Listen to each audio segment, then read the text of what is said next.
Go ahead and record this. So it is Friday. Let's take a look. I told you today would be short. Keep in mind that I did send out an email to your parents with the progress report on there, as well as like the school apparently might be switching their ideas on when we're going to have students back. So today is the final day that you guys need to have your parents sign up for whether or not you're going to be coming into class or staying virtual. For my class, that won't change much between in class and virtual.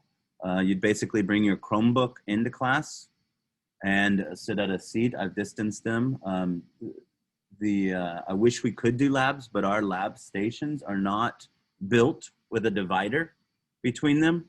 So we cannot actually do labs and maintain a 6-foot social distance. We might be able to get like 6 people to do a lab in one day, which would take, a week to get the entire class to get to do the lab. So just keep that in mind. That doesn't mean that, when you come in here, we're going to be able to do a bunch of labs, unfortunately. The other major thing is maybe I can do demos and show you stuff live, but everything will stay the same. Submissions will be all digital. That way there's no handing papers out and back and forth with anybody. So please, if your parents have not determined what they want to do with that, please have them log on and sign you up for whichever one they are planning for you. I did hear something maybe, and you can confirm this, something that the coaches may have said, that if you are in a sport, you will be required to participate in live classes. So those are things to keep in mind. I didn't think it was a big idea or a big deal until today, because we were looking at the actual 5% number of positive cases. But I think that the school board is thinking about switching that former thing, and instead of looking at positivity, they are just going to, this is kind of my thought, is that they may just be going to have us come back after fall break if you do choose to do in-person classes. So that is that. Let's go ahead and take a look at what we have for today. So modules, boom. Week 7. Friday, answer questions over stoichiometry and limiting reagents. Anything in that packet that you want answered, I will answer. I will actually also do 3 practice problems with you. Discuss percent yield, which we double classed you yesterday. So we actually have already done that. Here are the answers to the stoichiometry packet. Let's see what we have next week. Next week, on Monday, we have a quiz over the hydrate lab. I graded those that were turned in earlier. So you might want to check your grade on that hydrate lab. If you need to get that somehow fixed, like you don't think that, or you want to try to redo it because you did poorly on it, by all means, stick around after in the Zoom, and I can walk you through what you did on that. Otherwise, we are having a quiz over that laboratory on Monday. There'll be 2 problems. One where you're given a data table that's already filled out. Very similar. Instead of you taking the information from the video and filling it out, you're just given a data table filled out. You've got to then figure out what the empirical formula is. And the other one is basically you read information from a paragraph, as if the person were doing the laboratory. They kind of give you step-by-step things, and then you pick the information out of that. By Monday, I'll have a moles and stoichiometry review. Tuesday is the stoichiometry lab, magnesium oxide lab. Wednesday is a total review, where you bring questions from that, the review I give you on Monday in, ask them, I answer them type of thing. And then Thursday, we have our test over moles and stoichiometry. Friday, I'm going to put together a poll. I've got 2 movies in mind. One is a Mythbuster, if you've ever heard of Mythbusters. You might know what that is. The other one is basically a history of chemists. Talks about how chemists basically discovered things back in the day. It covers a lot of what Antoine Lavoisier, who is known as the father of chemistry, what he did to make chemistry actually a study. And then it goes into some of the different ones like Humphrey Davies, who is amazing. This is this chemist that basically any gas that he could make, he would sit there and put on a gas mask and inhale this gas. He was the discoverer of nitrous oxide. That's that funny gas that you get, or you always see the people like at the dentist, you know. He would actually throw parties and basically put these masks on some of the party goers, and like they would sit there and get messed up on nitrous oxide back in the day. You know, we're talking powdered wig days. Joseph Priestley, the scientist who basically has discovered more elements than any other one scientist. Both movies are cool. The Mythbusters, you know what you're getting into. The other one, it's a really good, well-done documentary. All right, so that is next week.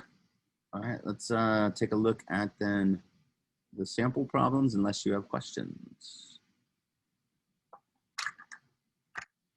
All right, the thing about that laboratory, the hydrate lab, keep in mind that when you do write the formula, this is what we're looking for. We're looking for whatever the ionic compound is, and then this little dot says that we're dealing with a ratio.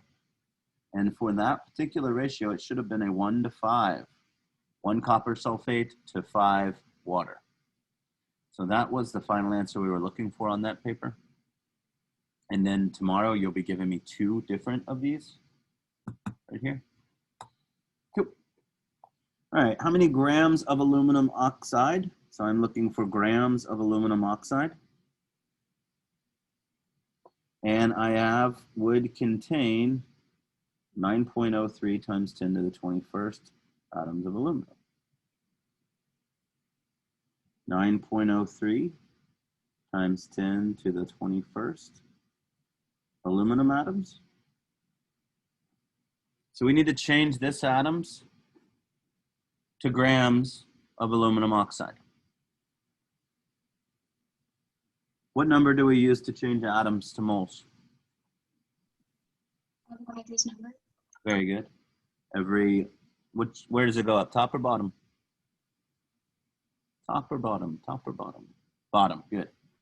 6.02 times 10 to the 23rd atoms is 1 mole of aluminum. So now we are here at moles of aluminum. Every 4 moles of aluminum makes 2 moles of aluminum oxide. We can only change from one substance to another when we're in moles, because that means 4 to 3 to 2 moles. Now we need to change from moles of aluminum oxide to grams of aluminum oxide. 26.98 times 2 plus 16 times 3. The answer is 101.96. 101.96. She cannot do the scientific notation that I know of. 9.03 times 10 to the 21st. Remember how we make that times 10? We use that little E button, right? Divided by 6.02, the second button, and then this right here. That's that E. 23rd times 2 divided by 4 times 101.96. Gives us 0.765 grams of aluminum oxide. Next problem says your reacting system starts out 4 grams aluminum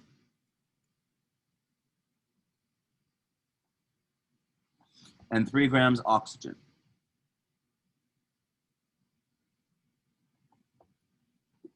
How many grams of aluminum oxide can actually be produced here?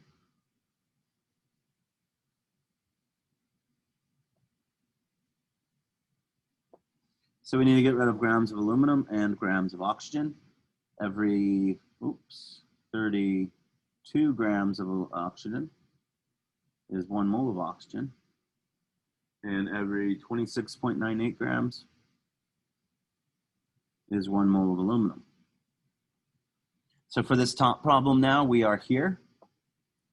Every 4 moles of aluminum makes 2 moles of aluminum oxide. And for this bottom one, we are here. Every 3 moles of oxygen makes 2 moles of aluminum oxide. The cool thing is, and this is why I always do these problems at the same time with each other, is because the next step is going to be the same for both of them. Because every 1 mole of aluminum oxide is 101.96 grams. Every 1 mole of aluminum oxide is 101.96 grams. Remember, I like to do things one step at a time. This keeps it quite easy for me. 4 divided by 26.98 times 2 divided by 4 times 101.96. It's about 7.5581. 7.56, 3 significant digits, 3 significant digits. 3 divided by 32 times 2 divided by 3 times 101.96. The answer is 6.3725. 6.37. So how much aluminum oxide can we make?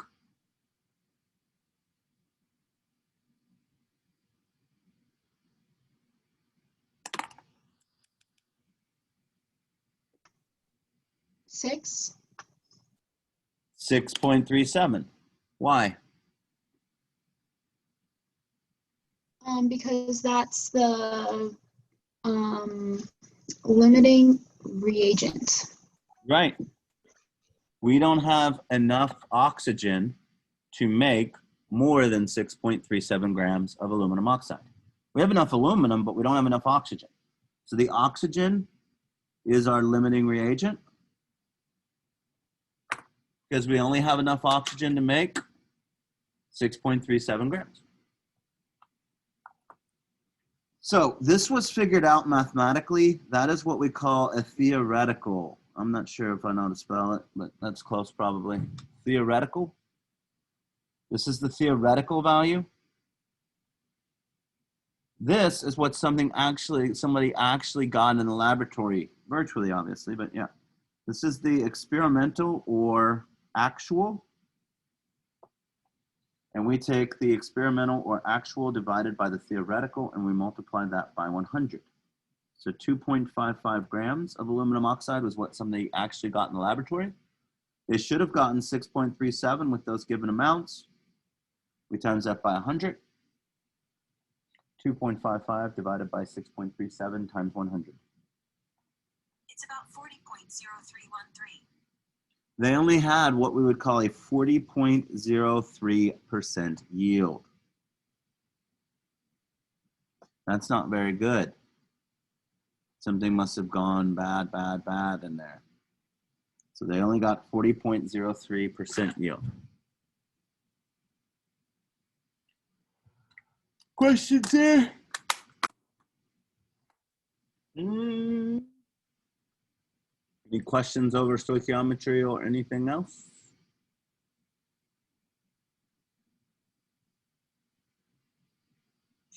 Braden and Logan, did you guys get your laboratories in, the hydrate labs?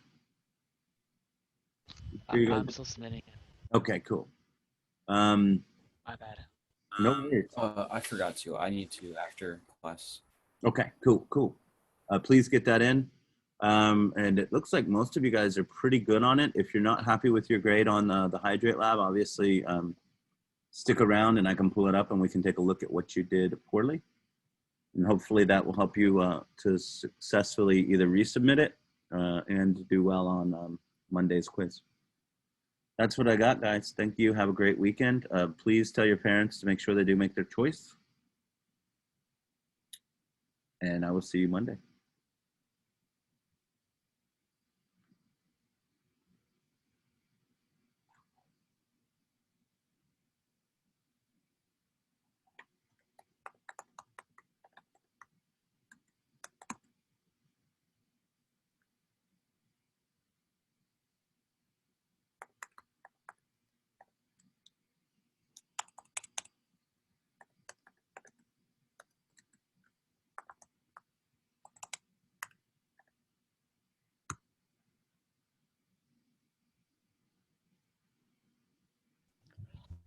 Mr. Jackson, Yeah.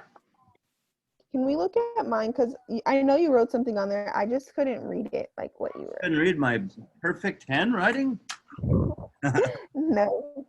Brock, are you going to stick in here? Are you staying in here for any reason, sir? Brock. Brock. I'm going to kick you, boy.